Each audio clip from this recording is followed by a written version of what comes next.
Good afternoon. Welcome to Sticky Learning Lunches with me, Nathan Simmons, and also the delectable Andy Palmer delivering to this week and for the next week. We're just going to give it a few minutes while the last people arrive, and then we're going to dive into today's content. Just going to give it another 30 seconds or so. While we're doing that, let's just make sure we're setting ourselves up for success, and I'll give people a reminder when we go back into this very briefly. Let's make sure we're lighting up those phones, get the little aeroplane lit up, zero out the distraction, 100% attention on what we're doing here today, the investment in yourself and the learning that you're about to get.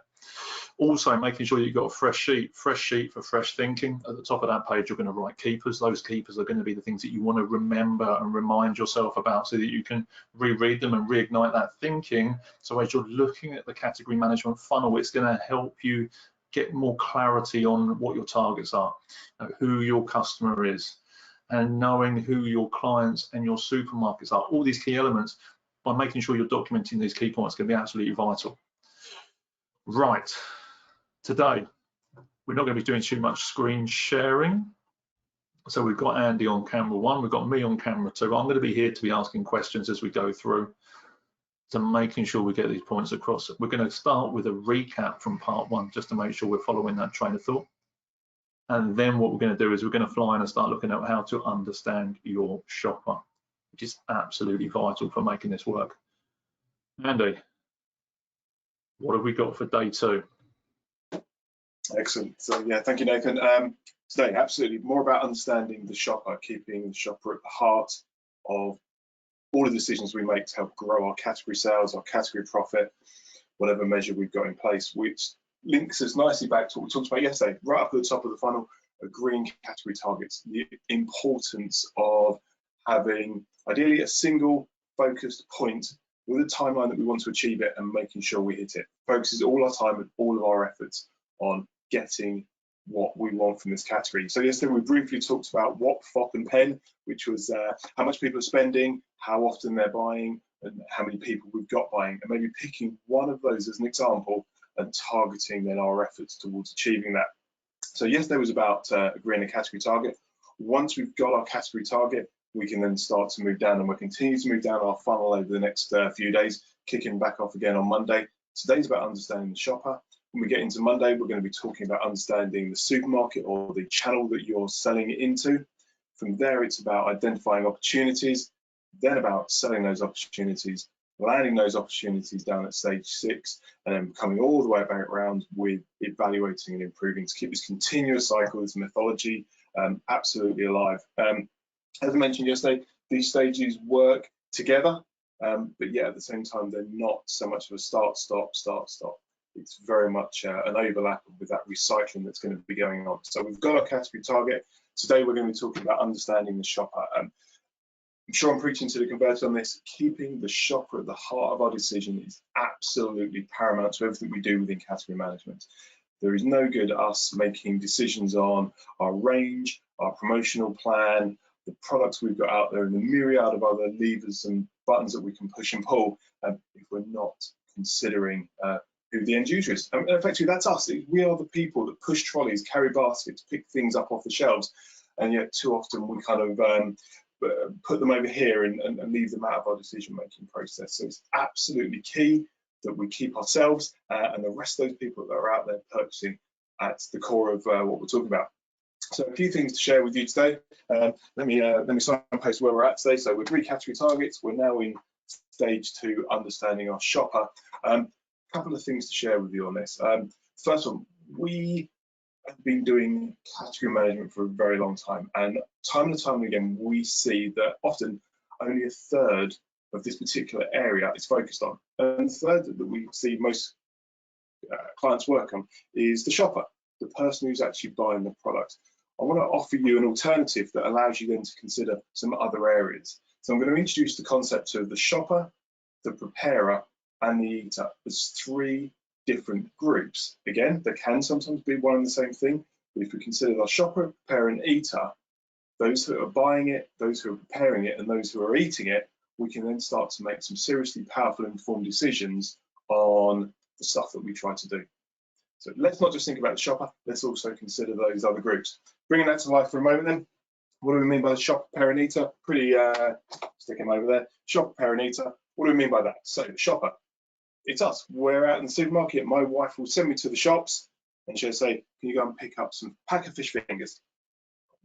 I'm the shopper. I'm buying those fish fingers. I'm looking for all the right cues in the store to entice me to pick up a certain pack. It's going to be around price, packaging, what's in it, if it's added extra omega-3 or something like that. They're the things that are going to entice me to make that purchase decision.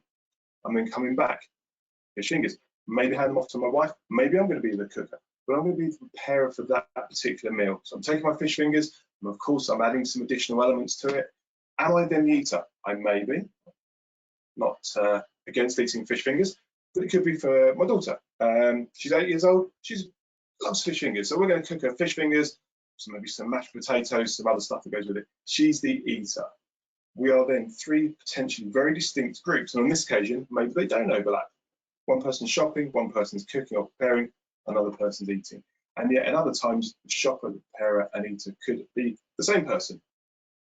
The important thing to take from that is how can we consider the decisions that we're making to more better influence, more importantly, understand those three different areas. So shopper, preparer, and eater, consider those and then consider what you can do differently as a result of really fully understanding them. Is that making sense so far? Nathan, let me bring you in for a second. Is that making sense to you?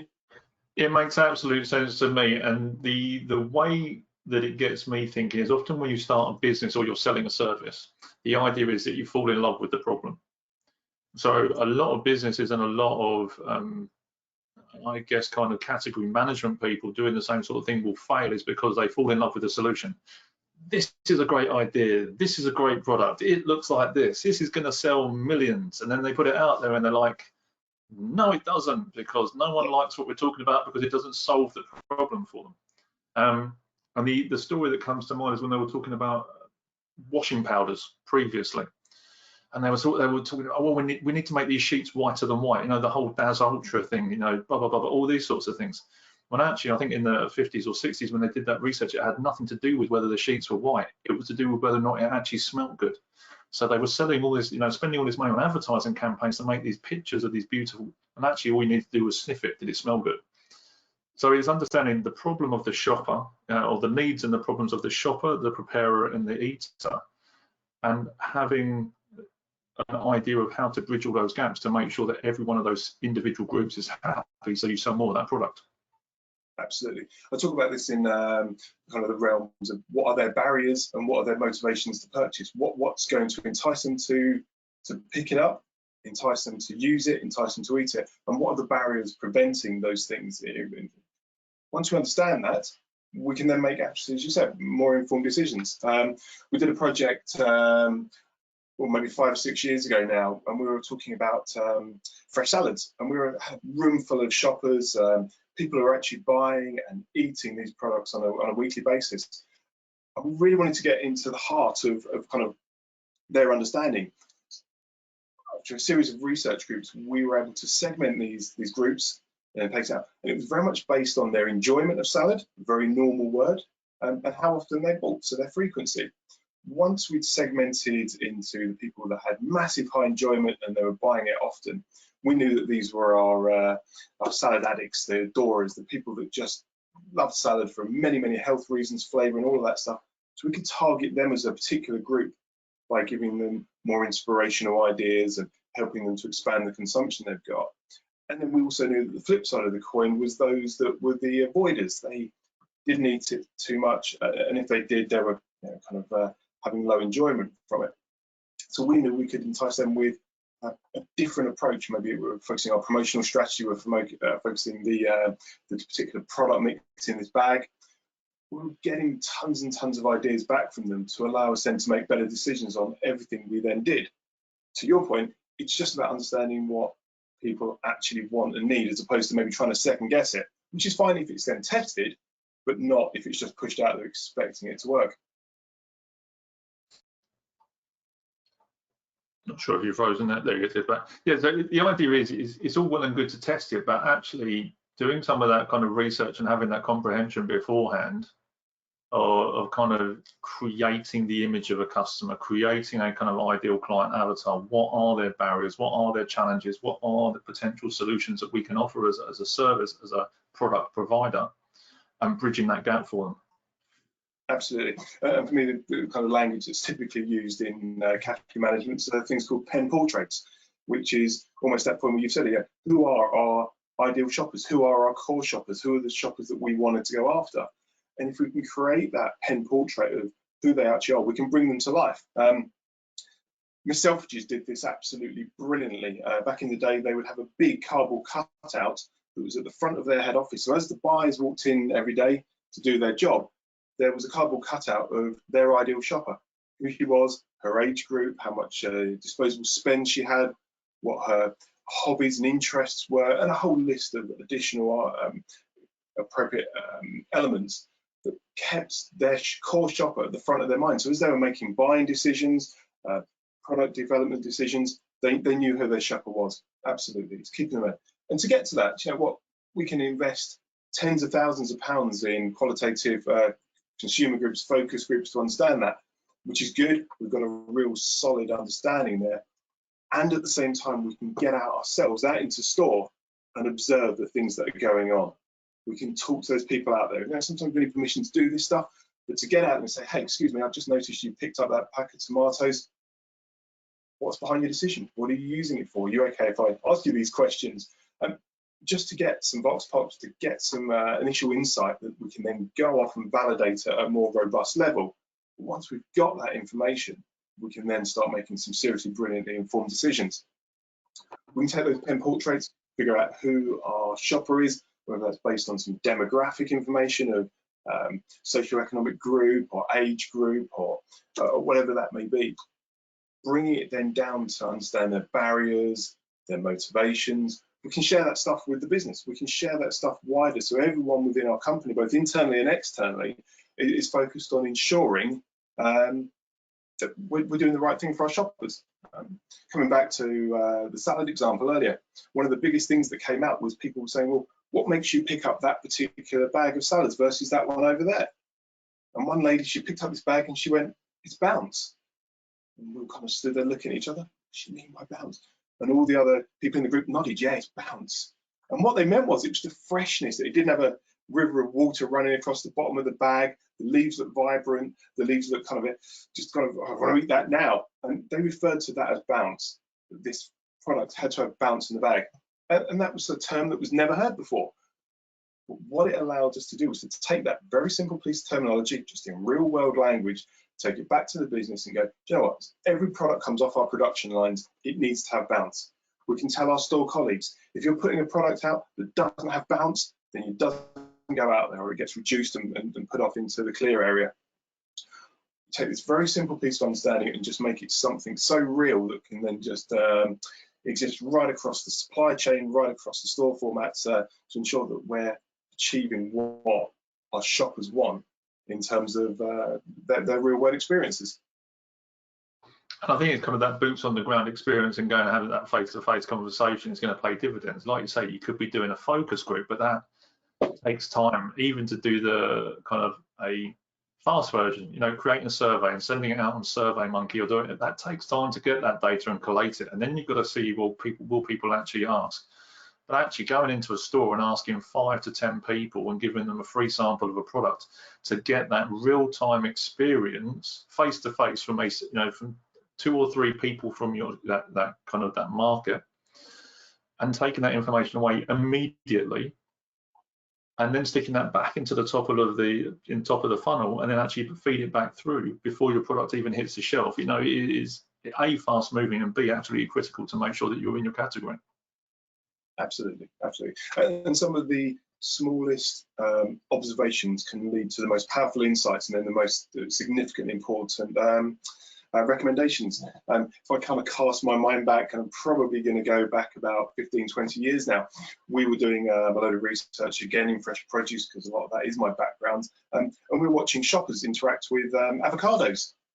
And you know, what are you buying that for? Oh, I'm going to be buying it because I'm going to put it with some bacon and some brie, and I'm going to make a sandwich, or I'm going to be using it for this, and I'm going to be putting it in my salad. And suddenly it dawned on us that avocados weren't being brought because they were a fruit, which is where they were living at the time, but they were being brought because they were being used as part of a meal, typically, or more often than not, was involved in a salad. So suddenly we kind of had this brainwave and went, hang on a minute, we're merchandising avocados because it's a fruit with the other fruit, but it's not brought as a fruit. Why don't we pick up avocados and start merchandising them with the salads, which is where you will now find them, I think in pretty much all retailers now, if not all of them now, because that is a true shopper decision-making hierarchy. People want to go and buy avocados. They're not going to go and look by my other exotic fruit. I'll go and look by pineapples. I'm sure I'm going to find them next to the coconuts. But you now expect to find your avocados in the salad fixture along with the other salad vegetables. Overnight, sales doubled, rock and roll, everyone's a winner. Consumers get what they want and can find it where they expect to, and you can improve sales. And just that simple observational stuff can lead to changes literally overnight. And the interesting thing is you say that, it brings me back to my history of living in Brazil briefly, going to supermarkets there. And actually in Brazil, predominantly, they eat avocados as a sweet dish. So they will add sugar to it. Whereas in the UK, predominantly, it's done as a savoury. So again, it's a category manager. I understand it. If you were suddenly to be selling that product in Brazil because you changed the environment, depending on the company you worked in, actually going and seeing what the consumer does there is actually going to save you a lot of pain and a lot of heartache, and actually understand what they do when you change geographically as well. Absolutely. And there are, of course, different nuances both within certain countries and in certain regions within certain countries. You know, we have our particular buying habits that we want to try and align to. Again, I'm going to another very brief story. 25 years ago, and I was probably about 12 months old at the time. Okay, 25 years ago. 25 years ago, I was an in-store merchandising manager. I was responsible for the layouts of the stores. So as planograms would come down from head office, my team and I would go and relay and move things around. This was back at kind of the advent of as category management was really starting to accelerate. And week after week, I'd get these big range review packs land on my desk, and I'd say to the team, right, we need to go and move X, Y, and Z and stuff. One day, this pack arrived on my desk, and it said, in short, in sort of simple terms, go and pick up the 4-foot canned tomato bay, and I want you to move it 2 aisles over and drop it in R4 next to all the dry pasta. And we were kind of scratching our heads thinking, what's all this about? But okay, we'll do it. Ours is not to reason why. So we picked up all the canned tomatoes, moved it a couple of aisles down the store, relayed all the other fixtures to make space and close the space up, and kind of go thinking, right, okay, canned tomatoes, dry pasta, got it, jobs are good, tick that one on to the next one. Over the coming days and weeks, the amount of customer complaints, where's the canned tomatoes gone? I can't find my chopped tomatoes, I can't find my peeled tomatoes. What's going on? Okay, no problems, we're hearing you, we'll put some signs up, canned tomatoes are now in aisle 5. Well, why have you moved this? And we're kind of going, we don't know.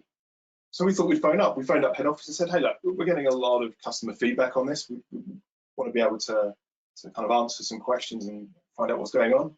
And they said, oh, we've done one of these massive category management reviews, and we found out that there's a really high propensity of people who are buying dry pasta also buy canned tomatoes because they're making their own fresh pasta sauce.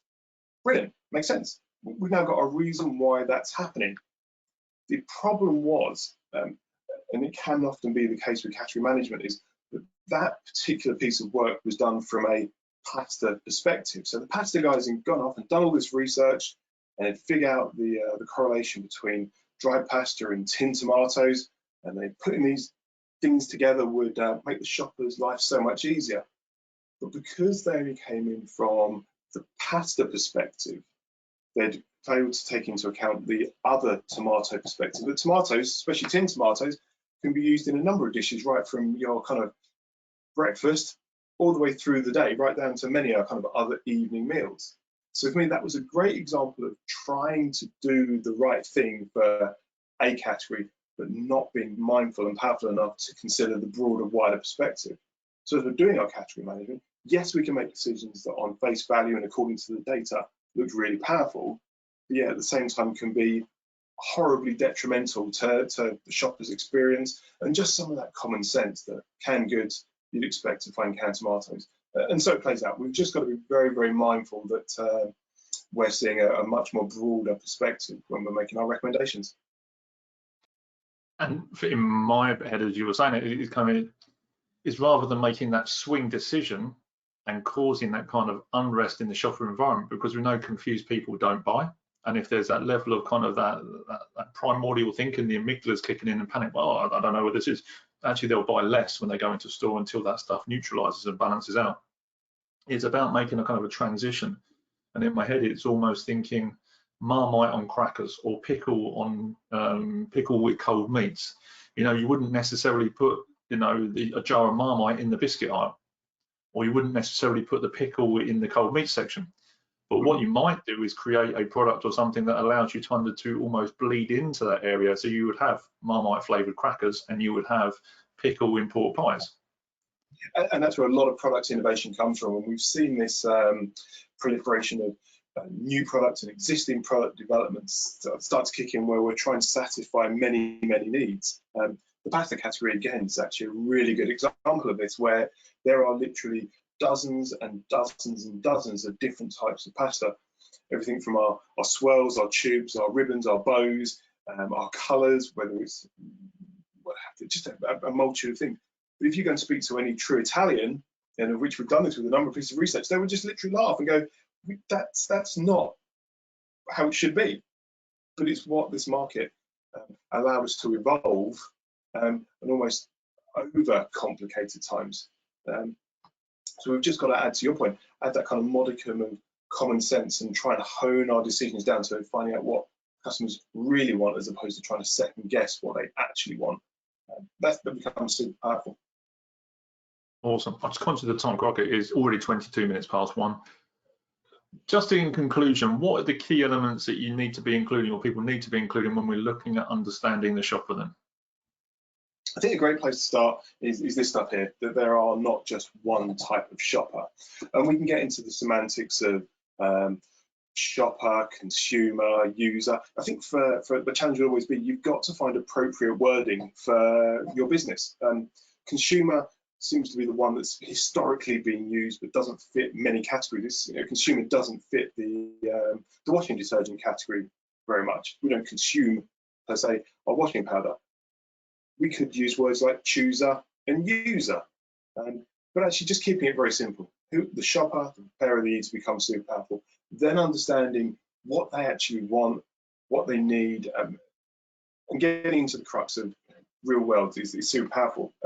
Terry Leahy, when he was the marketing director for Tesco's before he was running the show, was interviewed once, and someone said to him, you seem to always win all of the arguments and all of the debates and all of the discussions in the boardroom. Why is that?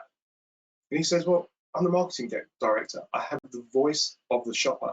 That's not open for challenge. And what he was basically saying is that every rationale and thought that he had was backed up by consumer understanding, consumer needs, shopper needs. And in which case, that's not open for challenge, because that's what's actually is needed. Super simple. Super simple. Get the voice of the customer and make it happen. Amazing. Very much so. So, open floor. I know we flew straight into information. You know, what has been useful from today's conversation? Let's light up the question box and let's see, you know, what people are taking away from this, and also what questions are coming through. Hyper conscious, hyper respectful of the fact that it's 24 minutes past 1 already. What has been useful from understanding what your consumer is looking for? What's been valuable from this session, and where else can we cast any more light on this? Let's just give that a moment for responses to come through. I think it's interesting when you look at, for me, is looking at when we're seeing that canned tomato situation, and actually that limited kind of perspective and making sure we're broadening that out, and that realization actually when you're standing in a supermarket and looking around, oh, this is why certain brands are doing certain things at certain times, because they're using that client, that client customer analytics. Absolutely. And there's some good examples of where that's been done brilliantly, and some not so good examples. And you could take something like the celebration cake category, you know, where we go and buy our Caterpillar birthday cakes. Ideal place for that to be merchandised, probably next to the birthday card fixture, where you find all your greeting cards and what have you. But yeah, we know where we're going to find it. It's sorted near bread, it's sorted near the other box cakes. So we kind of just typically have kept it there, even though there's a good argument to say it should go elsewhere. I think sometimes just doing that consumer research and saying to people, where do you expect to find it? Where would you want to find it? And then getting that robust sample of information to then inform your decisions. Do we leave it where it is? Should we try changing it, see if we can drive more sales? Okay. Let's find out what our shoppers want. Yeah, absolutely. I'm going to come to a prime example about that in a second. So we've got one here is highlighting value stuff that's coming in, highlighting the importance of always listening to the voice of the customer. Absolutely. And we talked about this in PDPs, and even from an organizational point of view, is understanding actually if you work in an organization, potentially your customer is the people you work for. Therefore, they're paying for a service, which is listen to the voice of the customer. If you're finding there's friction inside your job or wherever you're working, you need to go back and kind of do that analytics of your team that you lead, the department that you lead, and find out what's going on for them, which is why we do these internal surveys and 360 feedbacks. So it's almost this from the other side of the table. What else we got? We've got Colin coming in. Is the trunk, branch, leaf aspect of understanding the shopper and how all are key. Absolutely. No, this is a systemic approach, I think is the right phrase for this. It's a whole system, a whole environment kind of approach to understanding what it is we need to be doing. Thank you for sharing. And that example that came to mind was we're gluten free. So if you go to the free from section, you get a certain number of pastas.